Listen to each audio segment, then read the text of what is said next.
Assalamualaikum warahmatullahi wabarakatuh. Saya Diki Rizkiono, NIM 53014200005 dari Prodi Pendidikan Teknik Elektro. Di sini saya akan menjawab soal ujian tengah semester mata kuliah Pendidikan Agama Islam. Soal yang nomor 1 yaitu disajikan sebuah video di YouTube tentang ijtihad. Lalu setelah menonton video tersebut, apa pelajaran yang terpenting yang dapat diambil? Jawabannya yaitu ijtihad adalah sumber hukum Islam ketiga setelah Al-Quran dan As-Sunnah. Orang yang melakukan ijtihad disebut sebagai mujtahid. Lalu syarat-syarat seseorang bisa dianggap sebagai mujtahid antara lain yaitu menguasai bahasa Arab, dan yang kedua yaitu menguasai metode ijtihad. Lalu ada metodologi yang dilakukan untuk melakukan ijtihad antara lain yaitu ijma, qiyas, ihtisan, ijtihad, istislah, sa'ad zara'i, urf, dan qaul sahabi. Kemudian soal nomor 2 yaitu coba buat hasil ijtihad di era milenial seperti sekarang ini. Saya menjawab di sini ada 3 contoh ijtihad di era sekarang. Yang pertama yaitu penentuan 1 Ramadan dan 1 Syawal. Penentuan 1 Ramadan dan 1 Syawal ini di Indonesia dilakukan biasanya oleh Majelis Ulama Indonesia atau MUI. Para ulama berdiskusi untuk menentukan 1 Syawal dan 1 Ramadan dan 1 Syawal dengan menggunakan perhitungan dan alat. Mereka biasanya menggunakan metode ru'yat dan hisab. Lalu contoh yang kedua yaitu pembuatan bayi tabung. Di zaman Nabi tidak ada istilah bayi tabung.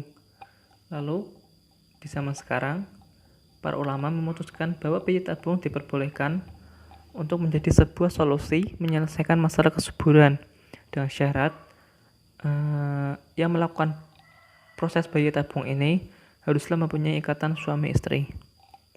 Kemudian contoh yang ketiga yaitu peniadaan sholat Jumat sementara karena pandemi COVID-19. Kemudian soal yang ketiga adalah dalam pandangan Al-Quran, nafsu diciptakan Allah dalam keadaan sempurna untuk berfungsi menampung serta mendorong manusia berbuat kebaikan dan keburukan.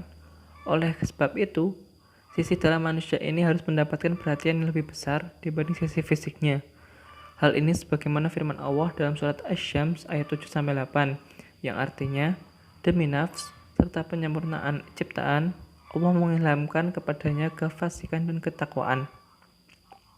Lalu pertanyaannya adalah, menurut Anda, apakah nafsu harus dibesarkan atau dikecilkan peranannya, atau sebaiknya bagaimana? Jelaskan. Jawabannya yaitu menurut saya nafsu itu bukan harus dikecilkan atau malah dibesarkan, akan tetapi nafsu haruslah dikendalikan, karena dengan mengendalikan nafsu maka manusia dapat terhindar dari kesesatan dan kebinasaan lewat perbuatan-perbuatan tercela yang hawa nafsunya inginkan ia untuk melakukannya. Kemudian soal nomor 4 yaitu surat Az-Zariyat ayat 56-58 memiliki arti, dan aku tidak menciptakan jin dan manusia melainkan supaya mereka menyembahku. Aku tidak menghendaki rezeki sedikit pun dari mereka, dan aku tidak menghendaki supaya mereka memberi aku makan. Sesungguhnya Allah dialah maha pemberi rezeki yang kekuatannya sangat kokoh. Pertanyaannya, mengapa Allah mewajibkan kita beribadah padahal dia tidak membutuhkan ibadah itu? Lalu apa fungsi ibadah bagi kehidupan manusia? Jawabannya, Allah Subhanahu wa Ta'ala memang tidak membutuhkan ibadah kita. Jika kita tidak melakukan ibadah, juga tidak ada ruginya bagi Allah Subhanahu wa Ta'ala. Lalu mengapa kita sebagai hamba-Nya harus beribadah? Karena ibadah itu untuk diri kita sendiri. Sebab kita yang memerlukan ibadah untuk meraih surga dan terlepas dari fitnah kubur dan neraka. Dan ibadah juga merupakan perbuatan yang baik, karena jika seseorang melakukan perbuatan baik, insya Allah kebaikan itu akan kembali kepada dirinya sendiri. Kemudian fungsi ibadah bagi kehidupan manusia antara lain yang pertama, sebagai bentuk realisasi bagi manusia yang diberi tanggung jawab oleh Allah menjadi khalifah dan hamba Allah di muka bumi ini. Yang nomor dua, sebagai salah satu cara untuk meningkatkan kualitas komunikasi vertikal dengan Allah Subhanahu wa Ta'ala. Lalu fungsi ibadah yang ketiga yaitu meningkatkan derajat manusia di mata Allah Subhanahu wa Ta'ala. Lalu soal yang terakhir yaitu soal nomor 5. Apa definisi agama Islam?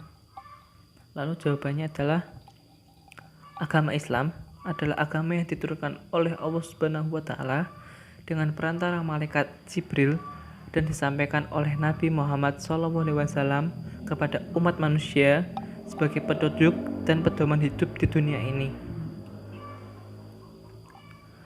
Mungkin sekian video dari saya. Apabila ada kekurangan mohon maaf. Wassalamualaikum warahmatullahi wabarakatuh.